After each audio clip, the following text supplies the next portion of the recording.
Ano novo provoca nas pessoas a vontade de transformar diversos ambientes em casa, no trabalho, para vivenciar de fato uma mudança. Sobre esse assunto, a gente chama novamente ao vivo Patriota Júnior. Patriota, então, quais são as dicas para quem pretende mudar esse espaço, algum espaço neste ano? Pois é, rapaz, o ano novo, né? As pessoas gostam de inovar, dar uma mudança, uma mudada ali no ambiente da casa e, claro, dá para fazer isso sem gastar muito, né? Economizando. Quem vai passar essas dicas para a gente é o Elton Ricardo Silva, que é especialista em design de interiores e também professor do curso de arquitetura e urbanismo lá do Uninassal. Bom dia, professor, bem-vindo à Rádio Cidade. Primeiro, conta pra gente, por que no início do ano as pessoas costumam fazer essas mudanças, né, no ambiente da residência? Bom dia a todos, ouvintes aí da rádio, que nos assistem também pelas mídias sociais. É interessante porque, assim, toda essa vontade de renovação sempre parte da gente, né? Quando o ano vira, a gente tem essa vontade de renovo, de organizar todas essas metas, de fazer todas essas mudanças, né, para dar uma revivada.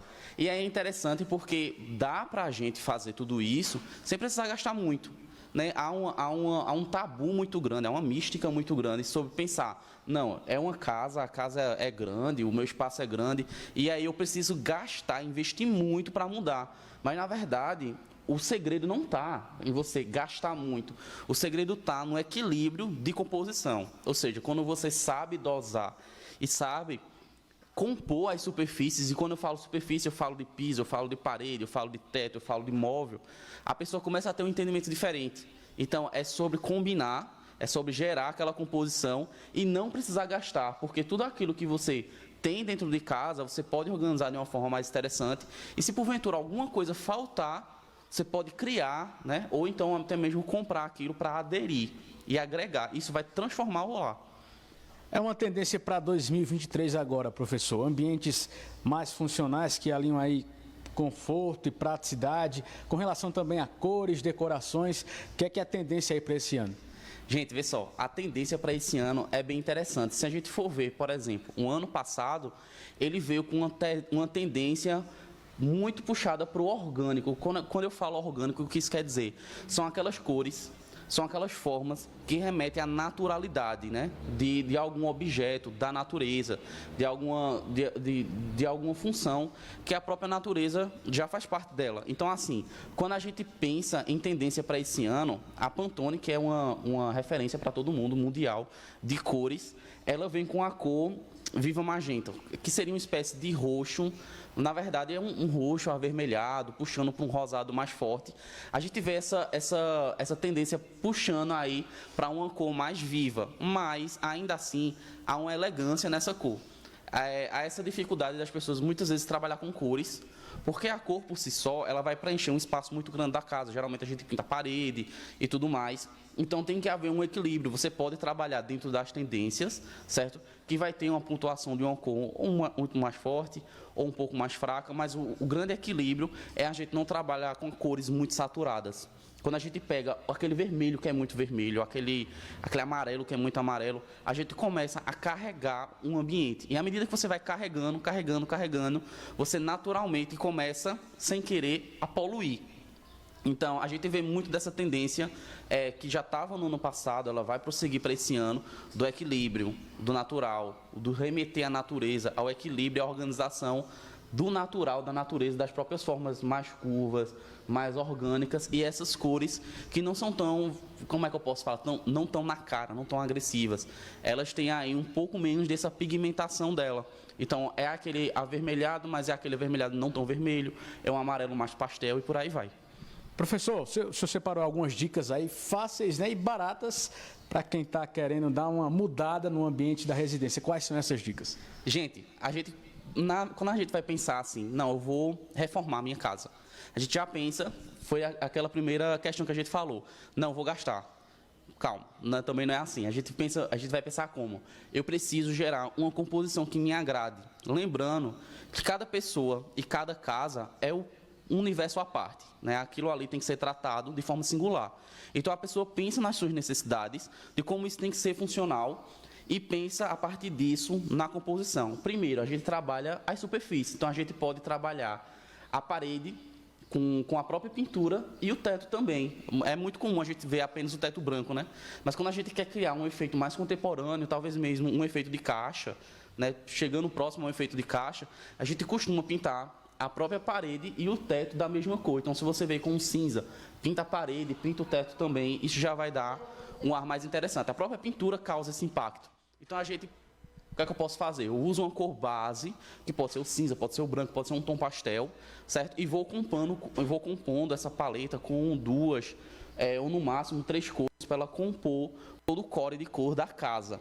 E aí realmente dá certo. Outra coisa que a gente tem que pensar, quando a gente pensa em superfície, a gente pensa, por exemplo, um dos móveis maiores que a gente tem aí em um plano horizontal é a mesa da cozinha, certo? O tampo.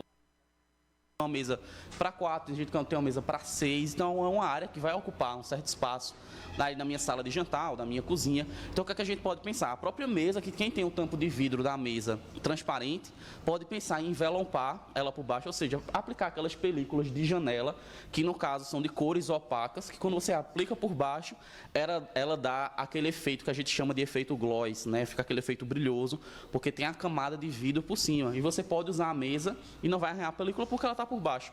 Então você pode trazer aí a cor preta, a cor branca, que vai combinar com tudo. Outra dica que eu dou também é você que tem aquele pendente sobre essa mesa. Ah, meu pendente já tá bem usado, já comprei ele já faz alguns anos, eu queria dar uma renovada, mas eu não queria comprar outro. O que é que você pode fazer? Você pode desmontar esse pendente e pintar ele com tinta spray. Você prepara ele antes com um prime bonitinho e depois vai lá e pinta. E aí fica muito bonito. Por incrível que pareça, dá um impacto muito diferente na casa, na hora que você vê. E aí é interessante a gente trabalhar nesse espaço de cores e compondo essas cores também com objetos, também com almofada, com quadro, alguma outra coisa que você pode colocar em alguma prateleira que vai compondo, ponto a ponto, aquelas cores que você escolheu, o espaço que você escolheu. Agora, tem uma coisa muito interessante, que muitas vezes passa desapercebido da gente, que é a parte sensorial da casa. O que seria a parte sensorial da casa? É você aproveitar dos próprios sentidos do ser humano para criar uma ambientação, ou seja, você vai criar uma memória afetiva a partir das sensações. Uma das sensações que a gente usa muito na casa é a visão, né? A visão está muito atrelada à iluminação da casa.